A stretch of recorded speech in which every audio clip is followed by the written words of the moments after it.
Good morning. Good morning. Welcome, everybody, to Teach Better Today, where we go live every single morning, Monday through Friday, on all of our social media platforms at 7 a.m. Eastern. My name is Katie Miglin, and I'm with Joshua Stamper, and we're excited that you've decided to join us today. If you could drop your name and what you do in the world of education or why you decided to join us today, put that in the comments. We are so glad you are here. We'll be back in just a few seconds.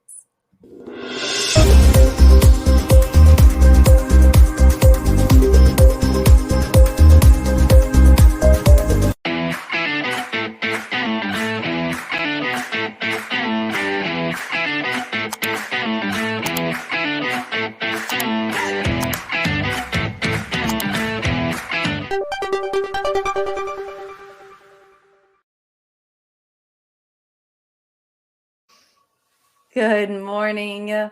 My name is Katie Miglin. This is Josh Stamper. We are so glad you decided to start your day with us on Teach Better Today, where we go live at 7 a.m. Eastern on all of our social media platforms. If you're joining us on the podcast, welcome. We're so glad you decided to listen to us today. Our hope is that you walk away with some insight, maybe a couple laughs, or really just, I don't know, if nothing else, something that killed time for however long. The bar is getting slowly lower and lower. It's fine. Okay, Josh, I know I came up with a topic today, but I have a confession. So I told Josh I wanted to talk about to-do lists, and that's because I know my to-do list is never ending. That's like the world of life, right? But when I walked into my office this morning, it's starting to get colder in Illinois, as it is in many parts of the country, which means my ceiling fan is not on 24/7 in my office. And when your ceiling fan stops moving, there's things you notice like dust. And I have to dust my ceiling fan that's literally right above me, and it's really bothering me. And so, hey, Katie, yeah, your type A is showing right now. Okay, please tell me that there are chores in your life that like chores in your adulthood that you're like, that is like my least favorite chore. And I think cleaning the ceiling fan might be on my top 5. All of them? Okay, is there like one that you literally like will avoid as long as possible? Bathrooms. I dislike cleaning bathrooms. Yeah. That's not fun. No. Okay, drop in the comments if you are Folding listening. Laundry. That's not fun. Yes. With 6 kids. Oh, I don't. Yeah, your head almost exploded with that. I don't. Okay, I honestly like shout out to Matt Miglin, who he does all the laundry in our house because I hate it so much that shout out to Matt. Yeah, I complain about it so much and I avoid it. Like I'll move the laundry basket 100 different times and I'll restart that dryer at least 8 times just so I don't have to fold it. So thank you, Matt Miglin. Mm-hmm. That's a lot of effort to avoid. Which every time I fold the laundry, I'm like, this took me 8 minutes. Why is this so horrible? Sure. But yeah. Yeah. So don't you think that's how it is for a lot of things, like with chores? Like once you do it, if it's dishes or vacuuming or, take your pick. Do you have a chore that's your favorite that you would like, you'll do first before anything else? Okay. I don't have like a type A personality for folks that don't know me very well. I'm pretty laissez-faire about a lot of things. But you also have a house of 6 kids. So like you can't avoid some of this. It's constant. Right. But my kitchen counter, so we have like a very large, like kind of bar area that we use for a lot. Like we have bar stools there. The kids eat dinner, especially with Layla climbing all over stuff and trying to eat other people's food. That's my 1-year-old, for those who don't know. So a lot of us eat at the bar because she can't access that, right? So I have to have that clean. I don't know why. It's like my pet peeve, but I clean that space a good 5 to 10 times a day. Like I have to have it clear. I don't know why. Is there anything else on it? Like, do you have to like move things, or is it like? No, there's like on the side, like we have a basket for fruit, against the wall. but like there's really not anything that needs to be there. And so I don't know why it's my life mission, but it's like the one thing in our house that I have to have like clean outside of my office. Like my office is and my desk is very clean. But yeah, beyond that, nothing really bothers me. Josh, I know this is going to shock you, but we're very different people. What? Are you kidding me? I know. Okay, and people all the time they're like my sister gives me a hard time all the time. She's like, "What happens if that pillow stays on the floor?" Well, obviously nothing. But here's full transparency. This is what I've learned about myself. My husband has learned this about me. My stress level is way lower when things are tidy. Not necessarily clean. I mean, obviously I'll clean them at a certain point, but if things are picked up, I can handle so much more. Your So anxiety level goes down.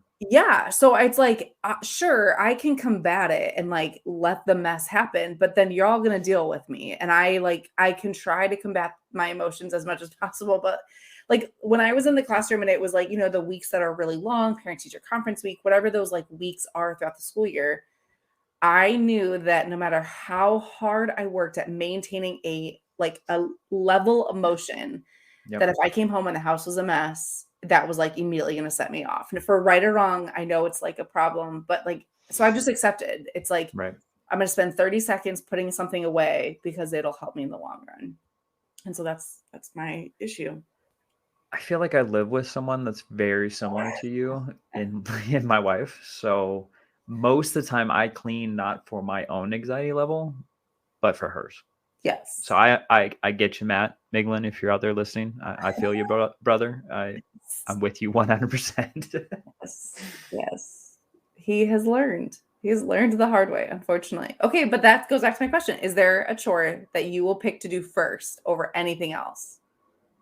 Yeah. Besides cleaning the counter? I don't mind vacuuming. I don't mind taking out the garbage. I mean, So there's there's things a lot that of like things. don't Yard work.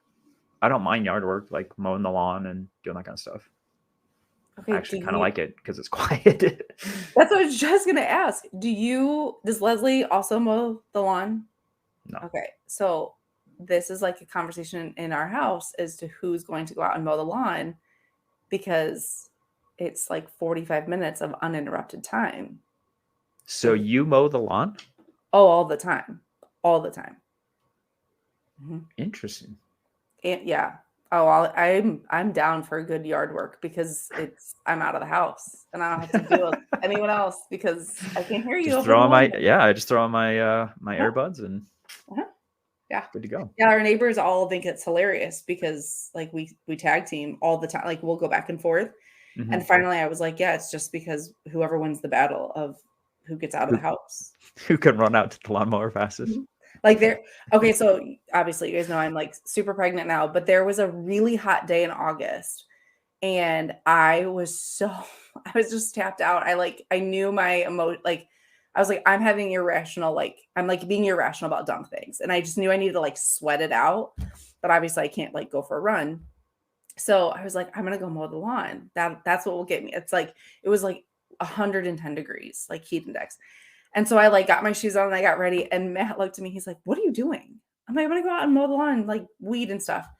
He's like, "You are like 7 months pregnant and it is over 100 degrees." No, you're not.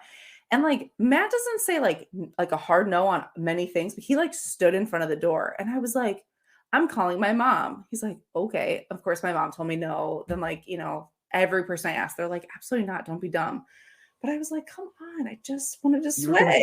You're gonna cook your baby. I mean, in hindsight, I did it the next day. It was like a little cooler, but it was like really hot. And I was like, okay, that probably would have been really stupid to do because it was really, really hot.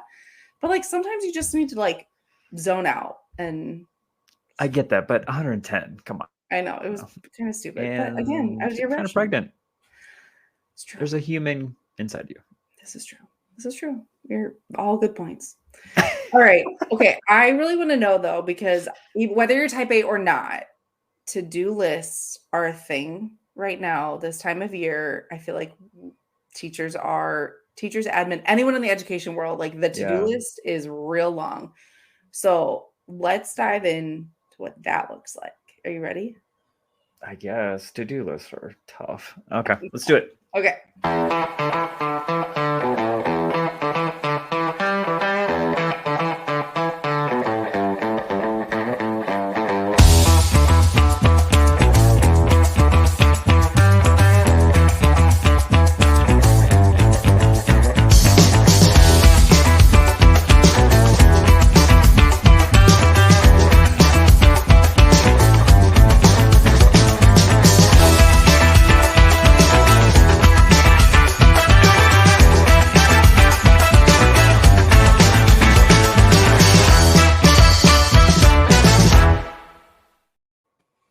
Good morning. Good morning. Welcome back to Teach Better today. My name is Katie Miglin. I'm with Joshua Stamper, and we have been talking about to-do lists and chores and just adulting, honestly, the things that like not so great of being an adult, but we've had a kind of an interesting conversation to talking through like personality types and cleaning and housework and even yard work and things like that.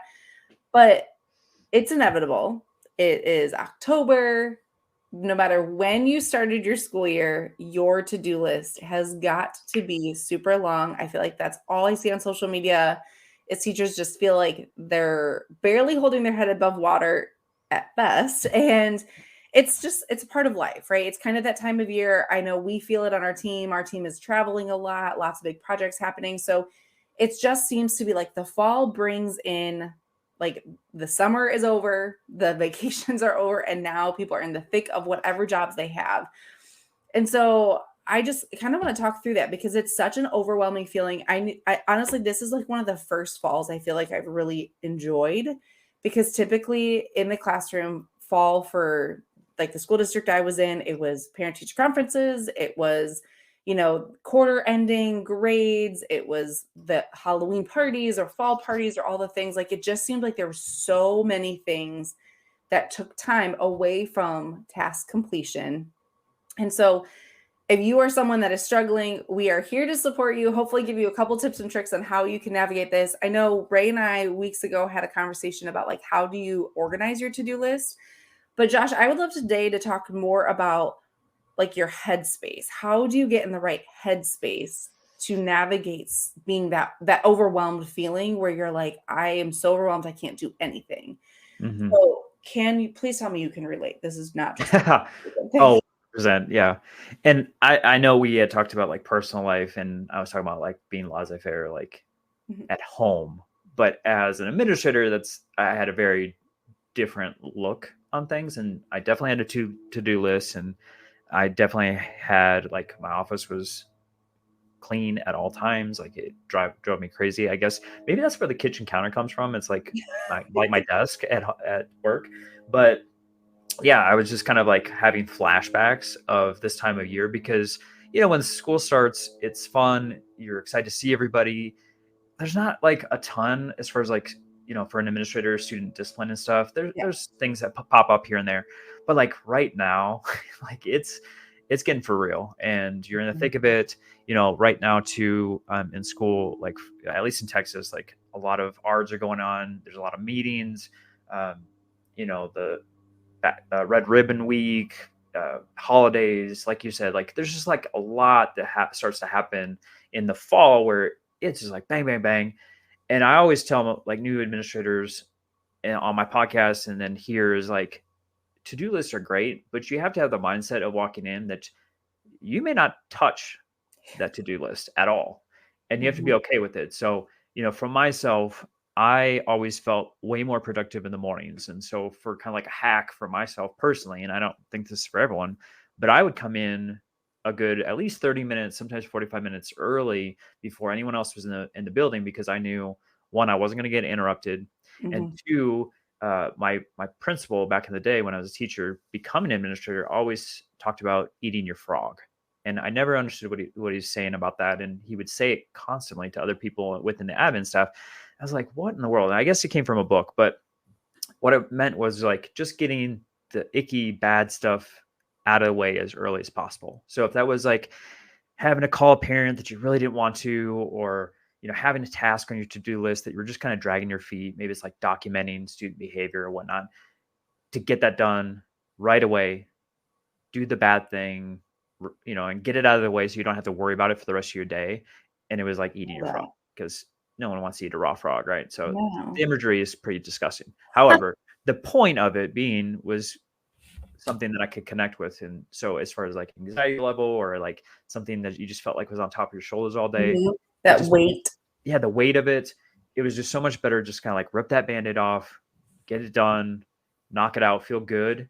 And sometimes it's even just like small wins. Like you're just putting in some small, easy tasks at the beginning of your to-do list, knock them out quickly. You're feeling good, like you have some momentum to get through the rest of the stuff that you really don't want to do on your to-do list. So, I'm speaking specifically as admin, since that's been my life for like the last decade. But Katie, I'm just curious, as far as you as a teacher, I know there was probably at this time of year plenty to do on your to-do list. So did you have any like things that were kind of hacks or things that you found to be successful in knocking those out? Honestly, kind of the same. I would try to come up with a couple quick tasks that helped me feel like I was gaining momentum.